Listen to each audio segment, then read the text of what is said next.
Hey guys, welcome back to Usually Alright.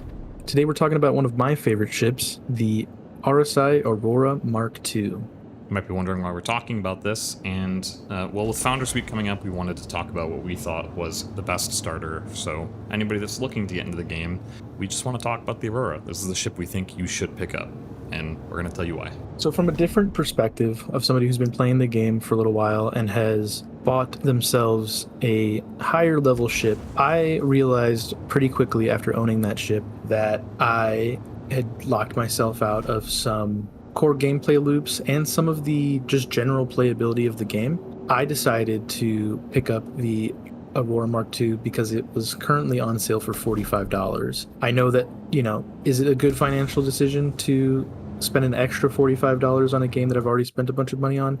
No. But does it let me enjoy the game a little bit better? Absolutely.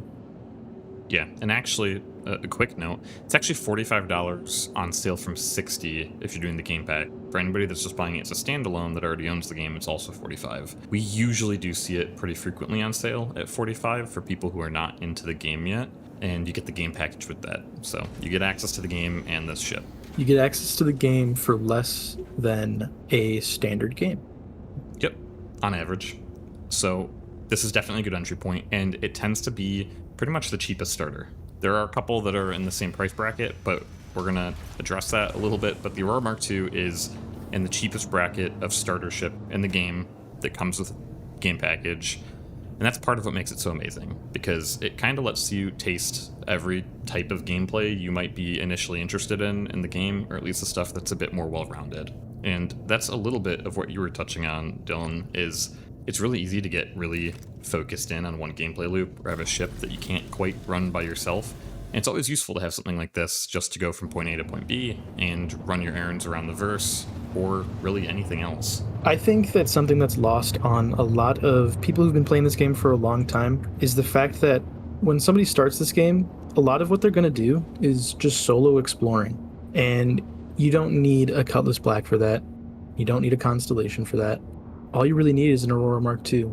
And there are times, plenty of times, where when I had just my Paladin, I wanted to go out and explore the verse, and I didn't want to lug around this big ship, And for somebody, if somebody spends the money on a capital or subcapital, those can be kind of unfun to pilot around, especially if you just want to go and land on a settlement on a random planet in Stanton, or you want to go explore some of the new planetary stuff in Pyro.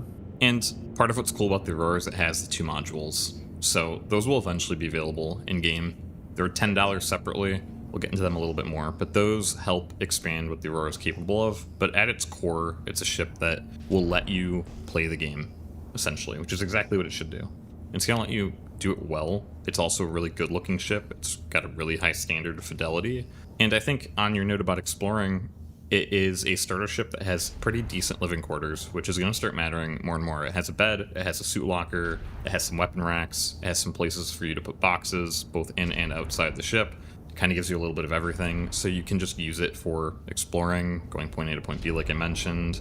I mean, this thing is even great for just if you want to throw a TV show on and you're experienced in the game, and you just want to go do box missions and explore. Yeah, and if you're like me, and you grew up wanting to be Luke Skywalker, fly an X-Wing around, you finally can do that in a sandbox game. I'll break down the stats for everybody that is an experienced player here, just so everybody can kind of understand where we're coming from. But if you're a new player, don't worry too much about all this. It really boils down to you've got enough guns, and it flies pretty nice. So the most useful point in comparison for the Aurora Mark II is, of course, the Avenger Titan, which is probably the other best starter ship. And when you take a look at them, they're very, very similar, as you'll see on screen. The Avenger is a bit more of an interceptor, and it does have more firepower, and it actually has a little bit more vital HP as well, but it's kind of a wash because the Aurora actually has more armor, which makes up for it, so you're really not going to get popped any quicker in either of these ships. And the Aurora has more HP overall, so if you're taking ships not to that vital component, you're going to survive a little longer. And because of this, that's part of why we think that this is a little easier for beginners. You have a bit more of a normal bubble profile for your acceleration Gs. And, well, importantly, you're not Avenger tuned. You're not interceptor tuned, so you're less likely to hit that boost, crash into things, and black out. It's worth noting that the stats on screen are without the combat module, so if you do pick that up, you're going to have about a third more shield HP, and you're going to have about double the missile damage potential.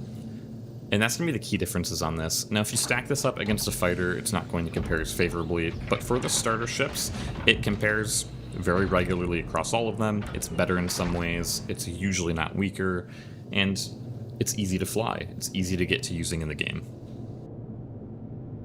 One of the things that I really want to talk about is the fact that this ship is very easy to fly for new players, and you're also not going to feel like you're being limited. It's fast, it's maneuverable, it feels good to fly. It does. It's got good accelerations, which help you really. I mean, one of the big things is it actually stops pretty well, so you're less likely to hit an asteroid, which I'm sure a lot of people remember doing that when they first started, or other objects. And that's actually more important than you might think. I mean, how many times did you crash when you were first learning to fly in this game? Oh, umpteen times, whether it's landing into a planet and I forgot to put my landing gear down, forgetting to get ready to land in a hangar with my landing gear down, and I just become a pancake in the back of a hangar. Flying too close to a station, trying to buzz the tower, and you just clip a wing and it's all over. Going into bounty missions in an asteroid field and just getting absolutely smoked by an invisible asteroid. Wait, that wasn't my fault, though. Yep, that was definitely Star Citizen's fault. So the ship is easy to fly, it's intuitive to fly, and I think the ship is intuitive overall. I think that's just a good word for it. The components are in places that make sense. It has an engineering screen, so you can kind of learn about that early in the game.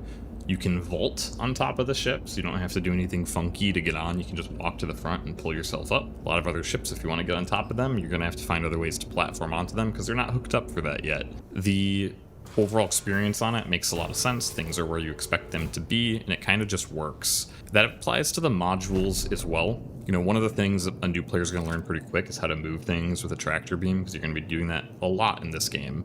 But there's nothing that really guides anybody to the vehicle loadout manager. And fortunately, the Aurora is the only ship where the modules attach both via tractor, you can just take them to the ship and stick them on, and in the vehicle loadout screen.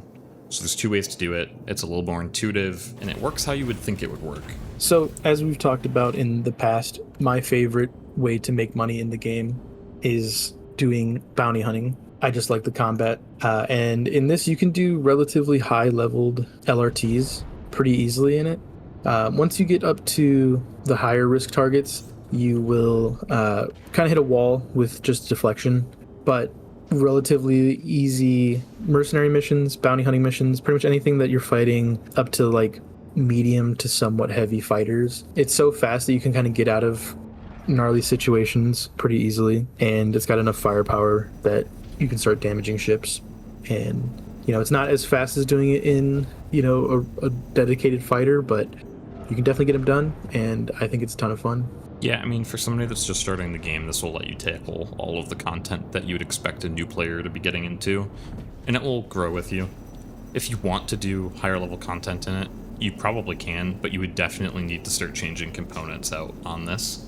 And there's a lot of good resources for that online. If you guys actually want to see us talk about that from like a new player perspective, what to look at on components, just let us know. We'd be happy to make a video about it. In regards to actually buying the modules, if you're thinking about getting into the game and you're wondering if you should buy either module, you don't have to buy them when you buy the ship. They're both $10 separately on the web store. I recommend starting the game first, and if you do like the game, you can maybe think about buying one of the modules. I don't strongly recommend the combat module that exists for this, because it just adds one shield and some additional missiles, and the utility is not as large as the cargo module, which I think is actually a great pickup for this ship, because it lets you do all sorts of early and intro cargo missions that you just can't do in this ship without it. You only have 2 SU of cargo without the cargo module, which brings you up to 8. Even though you still can't move 4 SU crates, it'll let you do the early delivery missions and really small cargo missions. With that though, we're not gonna keep you guys too long on this one. We don't think that there needs to be much said about this ship. We think it sits in a really great place in the game, and we just wanted to make sure that any new players and even older players that might have overlooked this ship definitely give the Aurora a shot and consider it for their starter ship and their day-to-day runner. Yeah, just because this ship doesn't necessarily make huge waves at the higher end of the gaming spectrum in this game, does not mean that it should be overlooked because it is a great little daily driver. And one more thing, we are working on a new player guide, a pretty honest one about the state of the game. So if that's something that interests you guys, or if you're looking at Star Citizen, keep an eye out for that. We should have that up in the next couple of weeks, if not very soon. And if there's anything you want to see us specifically cover in that video, please let us know. We can definitely include it. Hey guys, thanks again for checking out our videos. Like I said in past videos, you don't have to subscribe or like the video because maybe you didn't even like the video, but we're getting really close to 100 subscribers and that's going to make us feel really cool. Thank you. Bye bye.